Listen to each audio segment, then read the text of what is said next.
तो अब हम देखते हैं capacitance of A parallel plate capacitor when it is partially filled with dielectric. आपके पास में एक पैरेलल प्लेट कैपेसिटर है, ये पैरेलल प्लेट कैपेसिटर है। आपको पता है लास्ट हमने लेक्चर में इसकी डेरिवेशन की थी जब ये फुल्ली फिल्ड था डाइइलेक्ट्रिक से।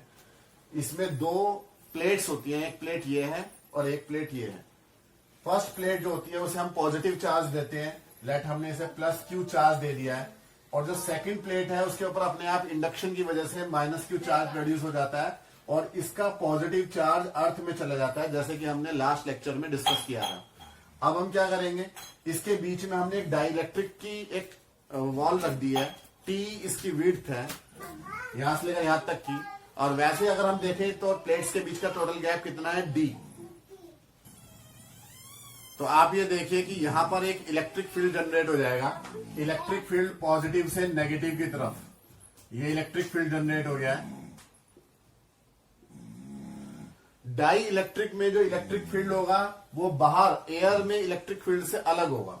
आप ये देखो, अगर एयर में इलेक्ट्रिक फील्ड ई नोट है तो डाई इलेक्ट्रिक में जो इलेक्ट्रिक फील्ड होगा वो मान लिया ई डैश है, इसे हमने अलग मान लिया है। ऐसा इसलिए है क्योंकि डाई इलेक्ट्रिक की वजह से जो है यहाँ पर पोटेंशियल डिफरेंस जो जनरेट होगा वो अलग होगा, ठीक है। उसके बारे में अभी हम डिस्कस करेंगे। तो यहाँ पर एयर में इलेक्ट्रिक फील्ड अलग है और डाई इलेक्ट्रिक में इलेक्ट्रिक फील्ड अलग है। और हमारे को क्या निकालना है, इन दोनों प्लेट्स के बीच का पोटेंशियल का डिफरेंस। अगर हमने ये पोटेंशियल डिफरेंस V निकाल लिया तो हम कैपेसिटेंस का फॉर्मूला लगा देंगे C=Q/V और हम इस कैपेसिटर की कैपेसिटेंस फाइंड आउट कर सकते हैं।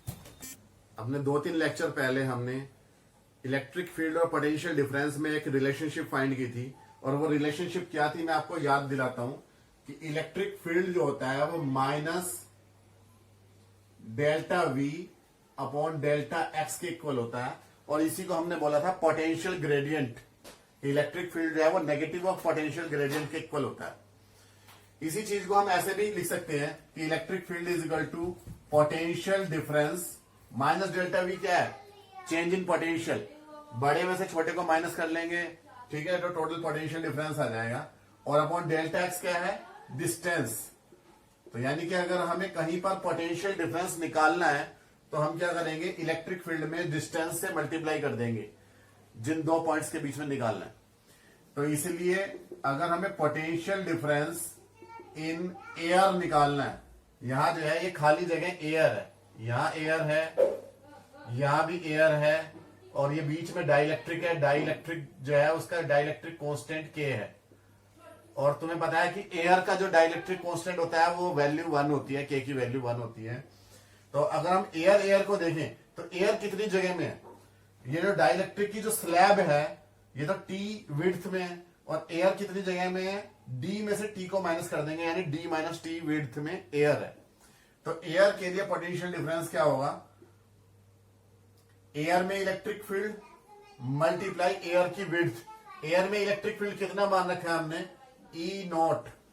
और एयर की विड्थ अभी अभी हमने देखी D में से T को माइनस करके आ रही है, तो इंटू D - T। ये आपका इक्वेशन नंबर 1।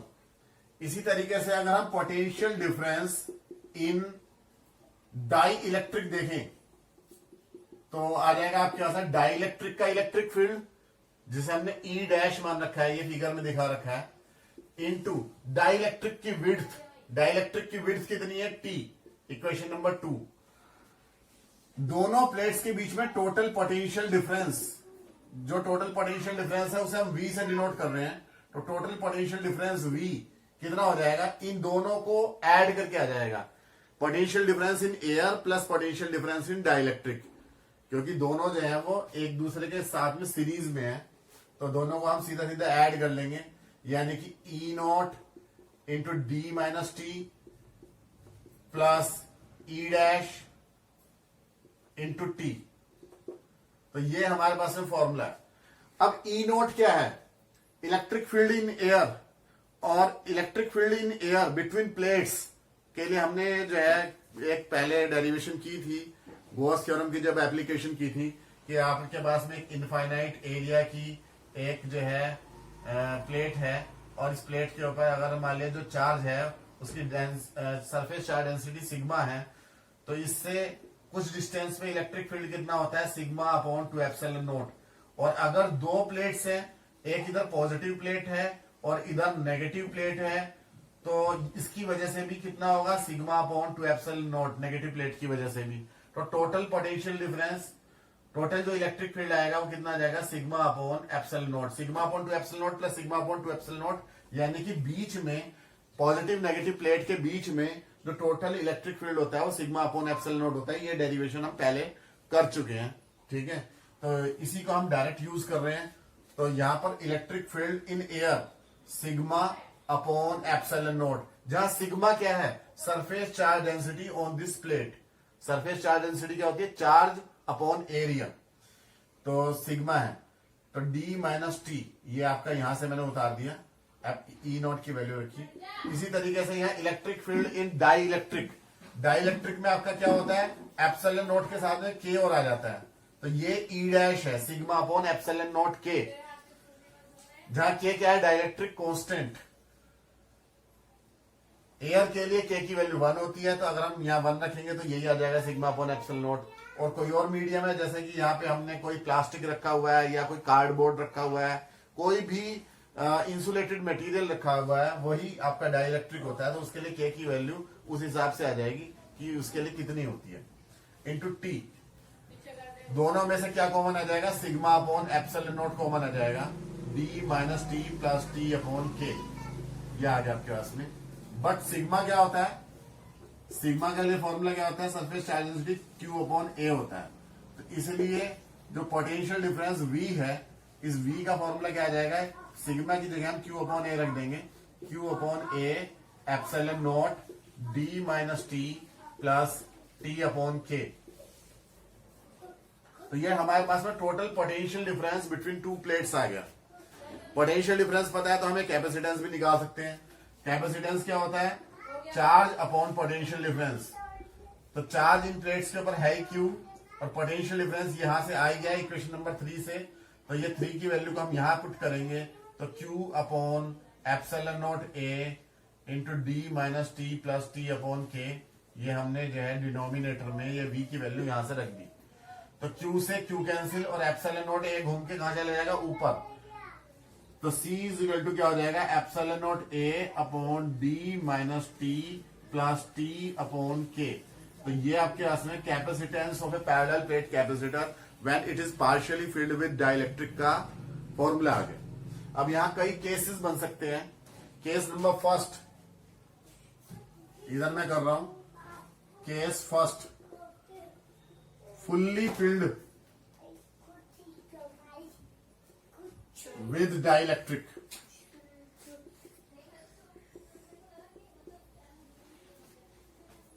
पूरी तरीके से डाइलेक्ट्रिक से भरा हुआ है, तो हम क्या करेंगे, ये जो T है ये कितनी चौड़ाई में हो जाएगा, D, तो T is equal to D put कर देंगे, put T is equal to D in equation number 4।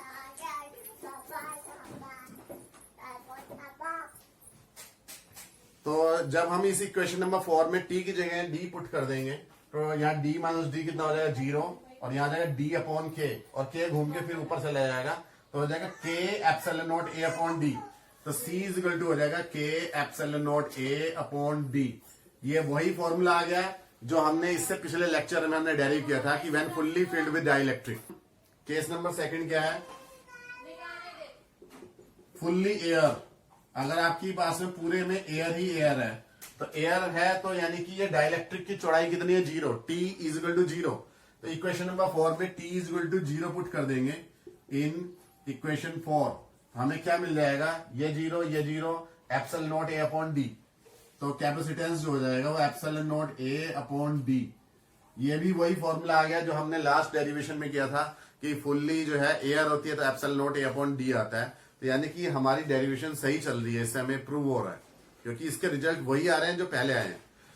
Case third अगर हम देखें, मान लिया इसमें जो है आपने मेटल फिल कर दिया है, ये जो T विड्थ है इसमें डाइलेक्ट्रिक नहीं होके, डाइलेक्ट्रिक तो इंसुलेटर होता है, यानी कि जिसमें करंट फ्लो नहीं कर सकता। आपने इसमें कोई मेटल का पीस आपने इसके अंदर डाल दिया है, जैसे कि कोई कॉपर या आयरन, फिर क्या होगा? तो मेटल के लिए जो डाइलेक्ट्रिक कांस्टेंट के होता है उसकी वैल्यू इन्फिनिटी होती है, यह आपको ध्यान रखना है। मेटल के लिए K is equal to infinity, dielectric constant की वैल्यू इन्फिनिटी होती है। तो जब यहाँ के की वैल्यू इन्फिनिटी रखेंगे तो 1/इन्फिनिटी कितना हो जाएगा? 0। तो ये वाला जो टर्म है टी अपॉन के वाला, ये कैंसिल हो जाएगा और डी माइनस टी वाला टर्म बचा रह जाएगा। तो आप पुट करेंगे for metal in T width, अगर टी विड्थ में मेटल है तो के इज इक्वल टू आप इन्फिनिटी पुट करो तो सी इज इक्वल टू आ जाएगा एप्सिलॉन नॉट ए और अपॉन डी माइनस टी। ये आपके पास में फॉर्मूला आ गया। तो ये केस थर्ड हो गया। एक और केस बन सकता है कि अगर फुल्ली मेटल फिल कर दें इसमें हम, केस नंबर 4, फुल्ली मेटल। अभी तो ये आपने टी विड्थ में मेटल पुट किया है केस थर्ड में, केस फोर्थ में हम पूरे में मेटल फिल कर देंगे तो टी की वैल्यू कितने के इक्वल हो जाएगी? D K. तो T is equal to D and K is equal to infinity in equation number 4 में पुट कर देंगे तो यह तो हो जाएगा 0 टी अपॉन इन्फिनिटी, क्योंकि ये जो है 1/इन्फिनिटी 0 होते ही ये वाला तो कैंसिल हो गया जैसे पहले हो गया था। और टी की जगह जब डी पुट करेंगे तो डी माइनस डी, ये भी 0 हो जाएगा। तो पूरा डिनोमिनेटर 0 हो जाएगा। पूरा डिनोमिनेटर 0 होने का मतलब हो जाएगा कि सी की वैल्यू, कैपेसिटेंस की वैल्यू इन्फिनिटी हो जाएगी। तो सी इज इक्वल टू आ जाएगा इन्फिनिटी। इन्फिनिटी कैपेसिटेंस होने का मतलब क्या है कि आप इसमें इनफाइनाइट चार्ज डाल सकते हो। ऐसा कैसे पॉसिबल है? ये पॉसिबल है, आप जो है अगर इधर से चार्ज डाल रहे हो और इन दोनों प्लेट्स के बीच में मेटल है, तो आपको पता है कि सेकंड प्लेट किससे जुड़ी हुई है? अर्थ से। तो जितना भी आप चार्ज डालते जाओगे वो सारा सारा कहां चला जाएगा? अर्थ में चला जाएगा। यानी कि अर्थ की तरह बिहेव करने लगेगा। ये जो जो आपका कैपेसिटर है ये अर्थ की तरह बिहेव करने लगेगा। इसकी कैपेसिटेंस इन्फिनिटी हो जाएगी क्योंकि अर्थ की कैपेसिटेंस इन्फिनिटी होती है। तो इसलिए आपके कोई केसेस हो गए हैं, आप इनका स्क्रीनशॉट ले लें, समझें अच्छे से। जो चीज नहीं समझ में आ रही है उसे दोबारा से लेक्चर को देखें और समझें। और नेक्स्ट लेक्चर में मिलते हैं आपसे। Thank you.